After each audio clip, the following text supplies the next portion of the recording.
Olá, meus amigos, muito boa noite. Que Jesus a todos abençoe e fortaleça.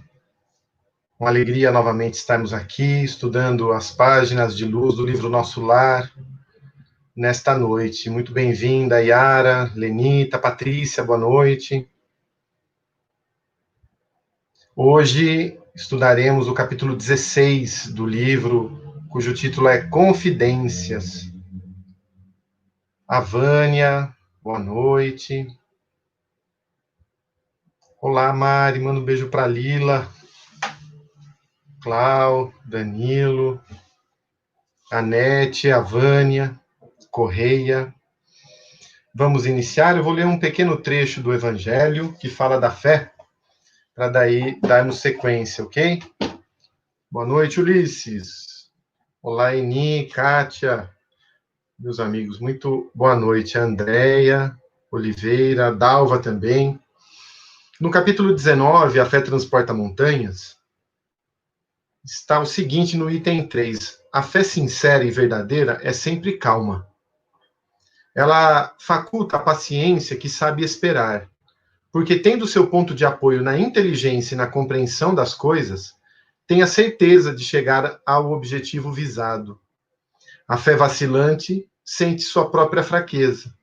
Quando a estimula o interesse, torna-se furibunda, que é feroz, e julga suprir com a violência a força que lhe falece.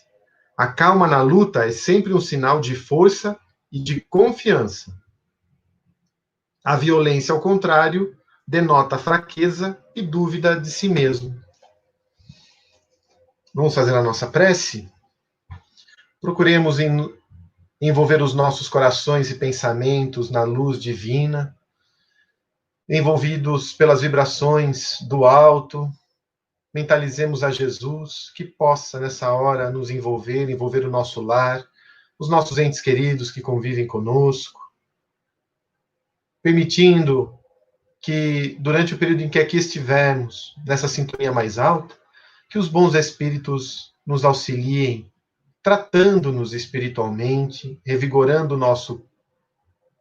as nossas energias, o nosso corpo físico e espiritual. Que tenhamos força, que angariemos entendimento e que as reflexões venham ao encontro de nossas necessidades. Muito obrigado, Senhor, que a vossa paz se faça presente. Assim seja. Muito bem, meus queridos. Chegou mais um pessoal, o Reis, a Cláudia, a Cristina, a Juscelina, boa noite. Muito boa noite. Então, a gente se recorda que no capítulo 15, André Luiz, ele se encontrou com a mãe, com a mãezinha, cuja saudade era enorme, que há muito ele não via. Ela foi até ele, foi visitá-lo, lembrando que ela vinha de regiões superiores, e embora ele começasse a abrir o coração com as suas dificuldades voltadas para as próprias dores e as saudades do lar, e ela percebendo que aquilo trazia aquelas reminiscências difíceis da terra, até alertou ele que eles precisavam ter agora uma visão sob um outro ponto de vista, que é a visão do espírito. Muitas vezes nós também nos envolvemos com a visão puramente da terra, não é? Com as dores que passamos aqui, com as aflições que passamos aqui, e temos dificuldade de observar isso de um ponto de vista mais alto, não é? De um ponto de vista da espiritualidade, das nossas necessidades quanto espíritos que somos, do nosso planejamento reencarnatório. Então, por isso que não é difícil das nossas dores se tornarem, às vezes, gigantes, principalmente se falta compreensão, porque o peso dela faz com que a gente não veja a esperança, mas quando trabalhamos a resignação, que indica aceitação, a partir daquilo que eu compreendo da lei de Deus, percebendo o que aquela situação vai me auxiliar quanto espírito encarnado? Qual objetivo eu alcanço superando essa dor, né? Eu posso ganhar paciência, eu posso ganhar resignação, desenvolver coragem, fortalecer a fé. Quantos recursos espirituais não advêm a partir dessa minha compreensão e do exercício de testemunho diante daquela prova, né? Invariavelmente caímos, mas o importante o que é não largar essa corda, mantemos-nos de pé, firmes, começando a olhar melhor as pedras onde tropeçamos, porque às vezes as grandes pedras, delas nós desviamos, mas as pequenas pedras que passam despercebidas, a gente acaba tropeçando e caindo. E essas pequenas pedras são, às vezes, as pequenas questões do dia a dia, que a gente estoura, que a gente discute, que a gente magoa, que a gente briga. Então, muita atenção nesses pequenos desafios, para que atentos e correspondendo a esses pequenos, esses pequenos problemas mesmo, a gente se fortaleça para as grandes resoluções, não é? E nesse capítulo Confidências, André Luiz, ele se inicia dessa forma, narrando que consolou a palavra maternal, reorganizando-me as energias interiores, conta ele. Minha mãe comentava o serviço como se fora uma bênção às dores e dificuldades. Então ela associava o quê? O serviço, o trabalho, como bênção à dor. Né? Tá sofrendo? Trabalha um tanto mais. Desenvolve uma ação no bem.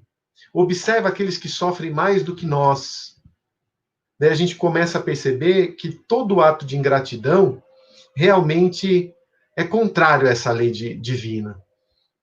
Porque Deus nos dá exatamente os recursos que precisamos. E temos, possivelmente, muito mais do que talvez merecêssemos. Mas pela misericórdia divina, ele nos permite essas experiências, né? E então temos que dar valor. Às vezes damos valor somente depois que perdemos. Então, diante disso tudo, continua trabalhando. Lembrando que trabalho é toda ocupação no bem.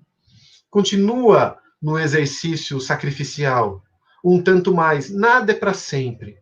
São etapas, às vezes, que passamos na vida, né? Uma fase, um período, alguns, por necessidade, um período maior. Mas na vida do espírito é passageiro. Cada momento, uma experiência diferente, um resgate, uma necessidade que a gente vai, a partir dela, desenvolvendo virtude. Então, se embrenhar cada vez mais no trabalho para vencer. E inesperado e inexprimível contentamento banhava-me o espírito. Aqueles conceitos, diz André Luiz, alimentavam-me de estranho modo. Sentia-me outro, mais alegre, animado, feliz.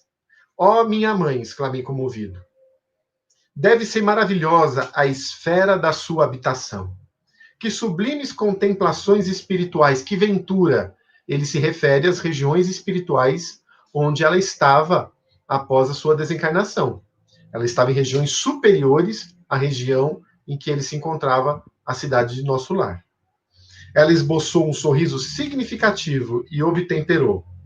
A esfera elevada, meu filho, requer sempre mais trabalho, maior abnegação.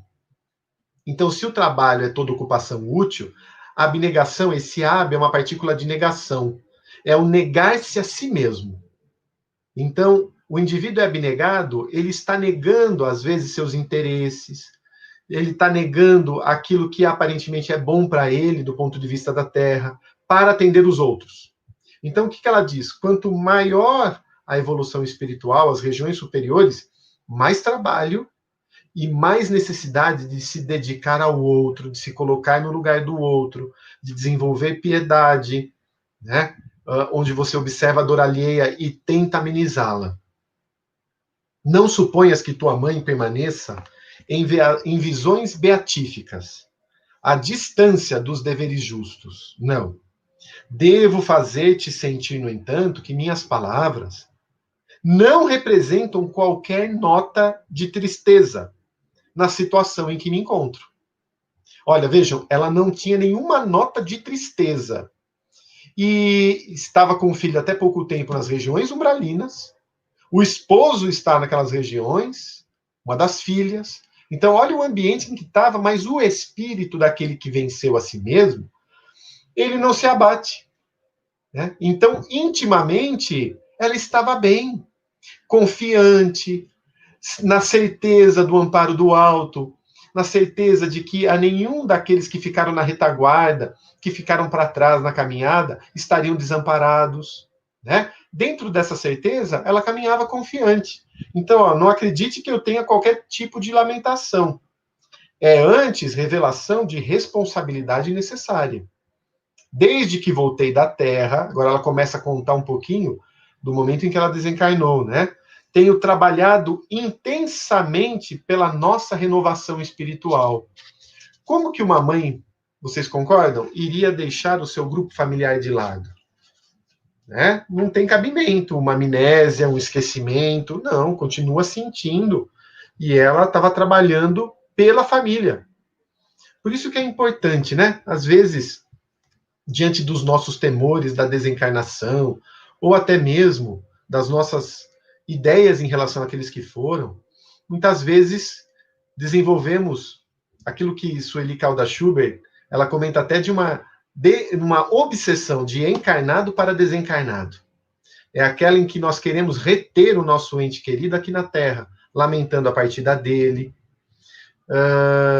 pedindo para que ele volte, acusando Deus de injusto, quando, na verdade, olha só que importante, aquela mãezinha trabalhava pelo bem de todos, já consciente do amor. Então, as vibrações que ela recebesse de confiança, de esperança no reencontro, de fé, de fortaleza íntima, cairia para ela como um bálsamo, e ela teria maior campo de ação junto à sua família que ficou na Terra. Teria meios para intuir, teria formas de aproveitar o sono, por exemplo, daqueles que estão encarnados e ao dormirem saem do corpo para o reencontro, não é? Então, ela poderia aproveitar isso e ela estava trabalhando intensamente. Às vezes, nós, numa atitude até egoísta, queremos reter o nosso ente querido e não observamos esse outro lado maravilhoso de que o reino da verdade é a pátria espiritual,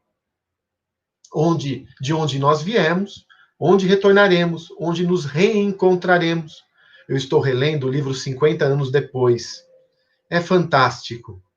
Né? Recomendo a todos lerem. Eu leio um capítulo antes de dormir, desse livro 50 anos depois, porque às vezes a gente fica preocupado, mas onde que eu vou encontrar o tempo para isso, para aquilo? E eu me habituei, um capítulo antes de dormir. Estou nas últimas 5 páginas.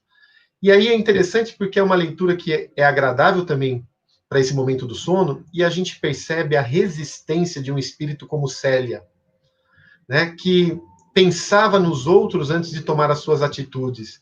E o reencontro de toda aquela família no mundo espiritual depois. No último capítulo, lá no final, antecipando um pouquinho para aqueles que não leram, há o reencontro dessa família depois deles desencarnarem. E aí eu fico pensando, nossa, tantas lutas aqui, né? A dor da separação, mas o reencontro.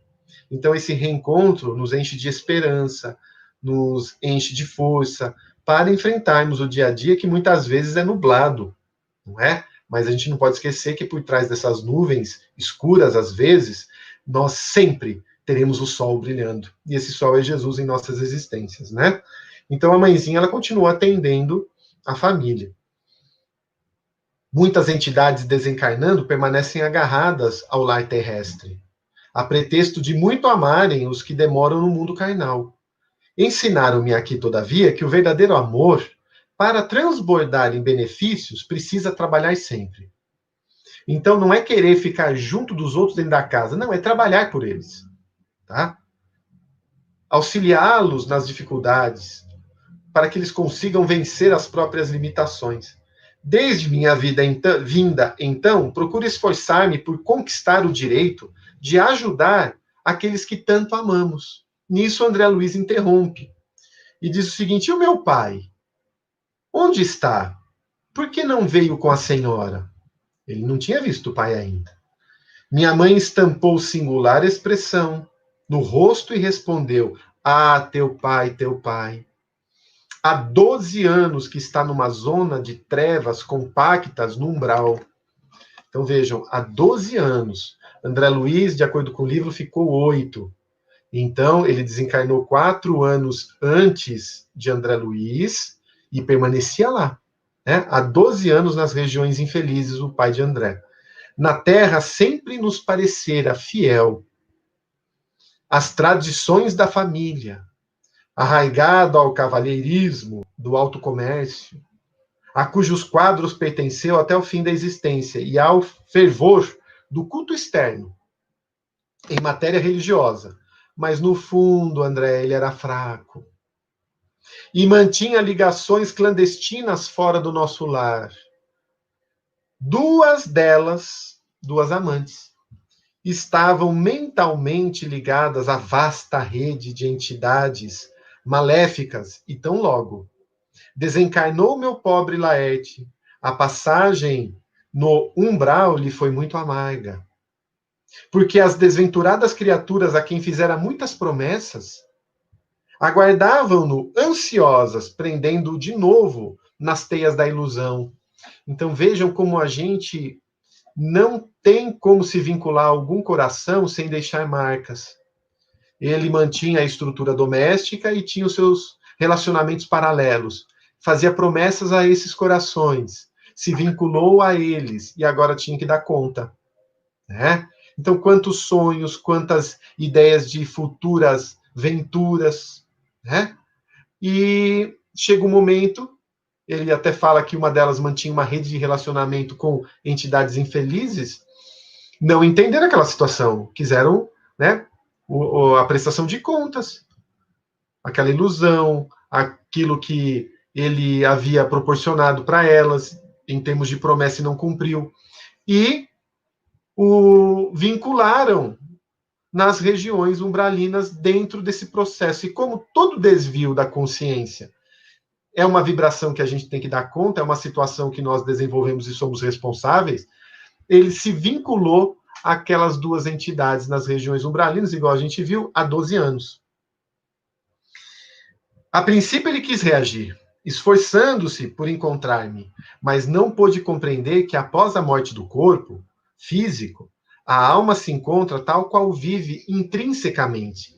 Só abandonamos o corpo, só deixamos aquela veste, mas aquilo que pensamos e sentimos continua na nossa estrutura. Ninguém foge de si mesmo, ninguém foge da vida que tinha, de tal modo que isso repercutiu onde ele estava, dentro da vibração que ele estava, dentro da sintonia em que ele se encontrava. Então, por mais que ele quisesse alçar voo, o local dele de afinidade era a região em que se encontrava. Vocês se recordam que André Luiz também teve esse período e precisou o quê? Mudar toda aquela intimidade para conseguir se recuperar, não é? Mas cada um tem o seu momento de despertar, tem o seu modo de despertar, né? Laerte, portanto, não percebeu minha presença espiritual, nem a assistência desvelada de outros amigos nossos. Ele estava numa outra vibração. É muito interessante, da mesma forma que nós não enxergamos, via de regra, os espíritos, salvo os casos de mediunidade ostensiva, né? Enquanto estamos acordados, salvo esses casos, não enxergamos os espíritos, porque eles estão numa outra vibração. É como, eu gosto dessa imagem da águia, lá em cima, nas alturas, consegue identificar, às vezes, aquele animálculo, aquele bichinho, para pegá-lo. Coisa que a vista de um ser humano não consegue captar. Ela capta frequências diferentes. E da mesma forma, os espíritos vibram em determinadas frequências não captadas pelos olhos físicos, mas o médium, tendo uma predisposição orgânica, lembrando que a mediunidade é uma predisposição orgânica, ele tem a possibilidade, né, de, com os olhos da alma, diante dessa facilidade orgânica, captar. Tá? Então, ele também, por sua vez, ele não via o espírito de sua esposa, nem os benfeitores espirituais, porque eles estavam vibrando numa outra faixa. Então, olha que interessante, mesmo desencarnado não vê todo mundo, não. Os superiores conseguem enxergar aqueles inferiores.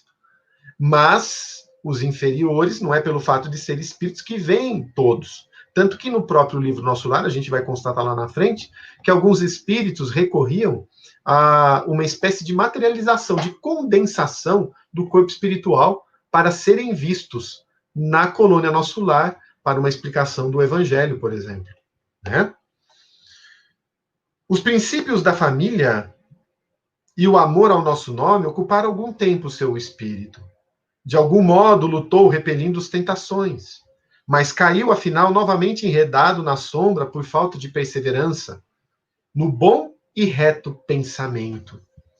Ele aguentou por pouco tempo manter um padrão mental mais elevado, para a gente perceber como é uma construção. Não é do dia para a noite, nós temos que ir construindo um pensamento no bem, um pensamento elevado, renunciando a determinados pensamentos que nos ocupam a sede mental. E a gente poderia perguntar o seguinte: de qual pensamento eu me alimento? Qual o pensamento que me alimentou hoje? Olha só, né? Tivemos alguns desvios mentais, me alimentei de assuntos infelizes, de discussões estéreis. Esse pensamento, se eu me alimento dele, não é de espiritualidade superior. Não me alimenta o espírito. Às vezes alimenta, e sim, os meus tormentos. Então, são pensamentos e ideias da terra. Eu, como espírito desencarnado, vinculo meu pensamento na Terra. E aí fico com inúmeras dificuldades de viver a plenitude que eu poderia viver. Né? Eu vou precisar o quê? Eliminar fluidos, trabalhar essa densidade perispiritual para conseguir, com o tempo, ter uma melhora em níveis espirituais no mundo maior. Né? Então, a preparação é desde aqui. É um exercício constante. Eminentemente impressionado, perguntei: não há, porém, meios de subtraí-lo a tais objeções? Abjeções? Ah, meu filho, elucidou a palavra materna, eu o visito frequentemente. Ele, porém, não me percebe. Seu potencial vibratório, aquilo que eu falei, é ainda muito baixo. Tento atraí-lo ao bom caminho pela inspiração, mas apenas consigo arrancar-lhe algumas lágrimas de arrependimento. De quando em quando, sem obter resoluções sérias. As infelizes, das quais se tornou prisioneiro, segregam-no às minhas sugestões. Venho trabalhando intensamente anos a fio, solicitei o amparo de amigos em 5 núcleos diversos de atividade espiritual mais elevada, inclusive aqui em Nosso Lar. Então veja como essa mulher está intercedendo pelo esposo. E ainda assim ele não teve o êxito necessário. Para a gente perceber aquela frase de Jesus, que o administrador dará conta da sua administração, não é? Que a sementeira é livre e a colheita obrigatória, que a cada um será dado conforme suas obras, por mais que haja intercessões, se não fizermos o nosso papel, não há passe de mágica, né? Não seremos transportados de uma região para outra, a revelia de leis de afinidade, de vibração. Solicitei o amparo, então, desses núcleos, e certa vez Clarencio quase conseguiu atraí-lo ao Ministério da Regeneração, mas debalde. Não é possível acender luz em candeia sem óleo e sem pavio. Precisamos da adesão mental de Laerte para conseguir levantá-lo e abrir-lhe a visão espiritual. No entanto, o pobrezinho permanece inativo em si mesmo entre a indiferença e a revolta. Depois de longa pausa, suspirou, continuando: talvez não saibas ainda, André, que as tuas irmãs, Clara e Priscila, vivem hoje igualmente no umbral. Meus amigos, olha só a situação dessa família, não é? André Luiz estava no umbral há 8 anos. O paizinho dele, no umbral, também há 12 anos. As irmãs, Clara e Priscila, também no umbral. A mãe, no entanto, um espírito já iluminado. Né? Iluminado. Então, a gente pensa aí, qual o trabalho que estamos desenvolvendo na nossa família? Olha aí, a nossa família tem o evangelho no lar, em termos de vivência. Qual o caminho que nós estamos conduzindo os nossos passos? Será que a nossa família vive também em ilusões, em busca aqui do mundo, né? Porque é extremamente difícil constatar essa chegada no mundo espiritual com essas dificuldades em caminho, né? Que podem ser superadas se observarmos isso aqui, tá? Mas essa realidade é a realidade que eles estavam vivendo lá no mundo espiritual. Então, as tuas irmãs Clara e Priscila, André, vivem igualmente no umbral, agarradas à crosta da terra. Sou compelida a atender às necessidades de todos. Meu único auxílio direto repousava na cooperação afetuosa de tua irmã Luísa. Tinha uma que ajudava, olha aí. Aquela que partiu quando eras pequenino. Ele teve uma irmã quando era pequeno, que desencarnou, e ela estava bem no mundo espiritual. E ela ajudava sua mãe. Luísa esperou-me aqui muitos anos, foi meu braço forte, nos trabalhos ásperos de amparo à família terrena, ultimamente, contudo, depois de lutar corajosa a meu lado em benefício do teu pai, de ti e das irmãs, tão grande é a perturbação dos nossos familiares ainda na terra, que voltou a semana passada, a fim de reencarnar entre eles, num gesto heróico de sublime renúncia. Espero, pois, que te restabeleças breve, para que possamos desdobrar atividades no bem. Olha que interessante. A amiga espiritual, percebendo que a família na Terra estava totalmente em perturbação, pede: posso reencarnar entre eles? Minha ajuda aqui do mundo espiritual não está sendo observada, né? Não está sendo tão frutífera quanto se eu estiver ali no meio. Posso, tenho vínculos com ele. Com certeza elabora-se o planejamento, né? O planejamento reencarnatório, todo o desenvolvimento de acordo com necessidades daqueles que estão na Terra, do espírito que vai, mas ela decide, pede, consegue reencarnar entre a família que estava na Terra para direcioná-los, né, a um maior equilíbrio e parcimônia do ponto de vista do espírito. Assombravam-me as informações referentes a meu pai. André Luiz estava assustado. Que espécie de lutas seriam as dele? Não parecia sincero praticante dos preceitos religiosos? Não comungava todos os domingos na missa? Enlevado com a dedicação maternal, perguntei: a senhora, entretanto, mãe, auxilia o papai, não obstante a ligação dele com essas mulheres infames? 2 pontos aqui. Primeiro, André Luiz considerava o pai dele extremamente moralizado porque obedecia rituais religiosos, a prática exterior, né, que pode estar presente em qualquer meio, inclusive a prática exterior do ponto de vista da doutrina. Aqueles que, com máscaras, né, estudamos e sabemos decor algumas perguntas da codificação, mas não vivemos na intensidade da codificação espírita, não é? Uma pergunta só para vocês em relação ao som. Vocês estão me ouvindo bem? Tem um chiado aqui perto. Se estiver atrapalhando, me avisem, por favor, tá?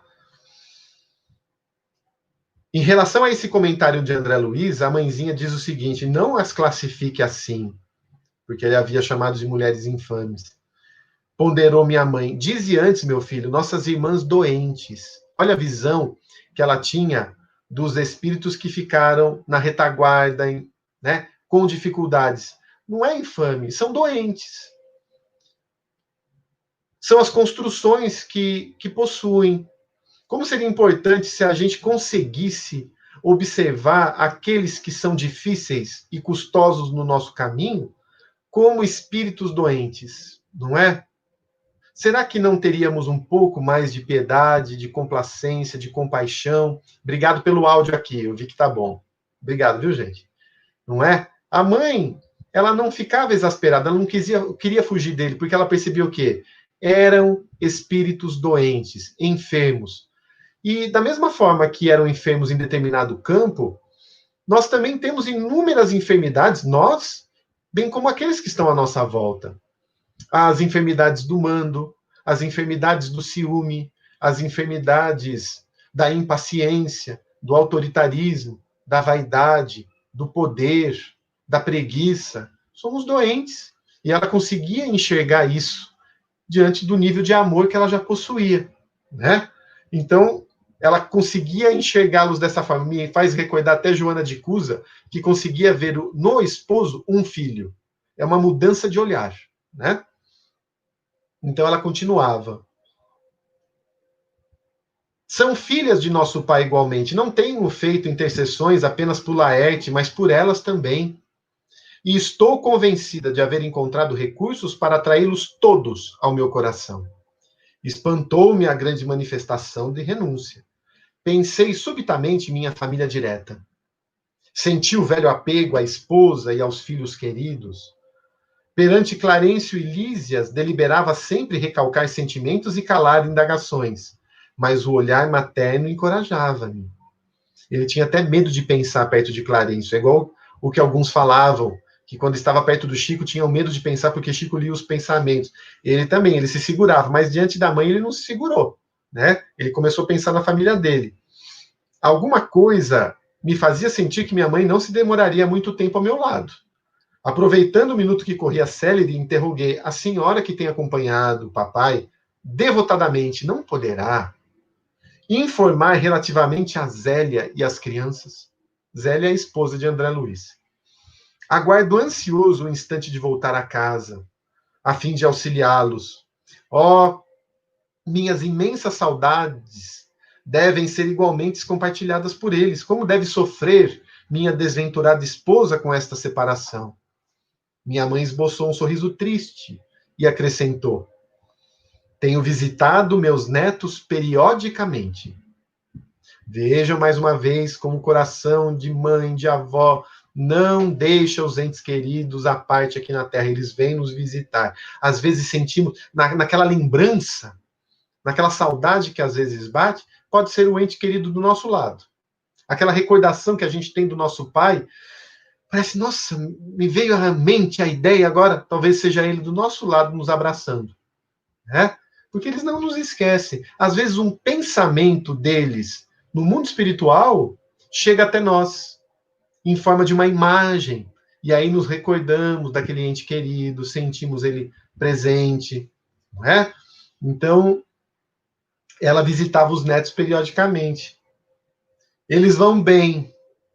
E depois de meditar alguns instantes, acentuou. Da esposa de André Luiz não falou nada, né? Até agora. Mas os netos citou que estavam todos bens. Não deves, porém, inquietar-te com o problema de auxílio à família. Prepara-te, em primeiro lugar, para que sejamos bem-sucedidos. Há questões que precisamos entregar ao Senhor em pensamento antes de trabalhar na solução que elas requerem, ou seja, o que está na minha mão e o que não está na minha mão fazer. Há situações que não estão na minha mão, igual a essa daqui de André Luiz. Ele já havia desencarnado, a família estava aqui encarnada na Terra. Tem que confiar e entregar em Deus, porque não está na mão dele controlar agora, não é? Então, se nós dermos conta daquilo que está na nossa mão, Deus nos auxiliará com aquilo onde nós não temos ação. Fazendo a nossa parte bem feita, Deus entra com a outra parte onde não conseguimos chegar. Por isso que a gente tem que atender ao nosso dever, à nossa obrigação, né? Ao nosso planejamento, aquilo que nós temos que desenvolver. Porque aquilo que não está na nossa mão, ele cuida. Ele tem meios. E diante do amor e conhecimento em nível perfeito dele, os melhores caminhos, se fizermos a nossa parte, vai ser trilhado. Quis insistir no assunto para colher pormenores, mas minha mãe não reincidiu nele, esquivando-se, generosa. Ele insistiu, né? E ela se segurou. A palestra estendeu-se ainda longa, envolvendo-me em sublime conforto. Mais tarde ela despediu-se. Curioso por saber como vivia até ali, pedi permissão para acompanhá-la. Afagou-me então carinhosa e disse: não venhas, meu filho. Espero-me com urgência no Ministério da Comunicação, onde serei munida de recursos fluídicos para a jornada de regresso, nos gabinetes transformativos. Além disso, preciso ainda avistar-me com o ministro Célio para agradecer a oportunidade desta visita. E deixando-me na alma duradoura impressão de felicidade, beijou-me e partiu.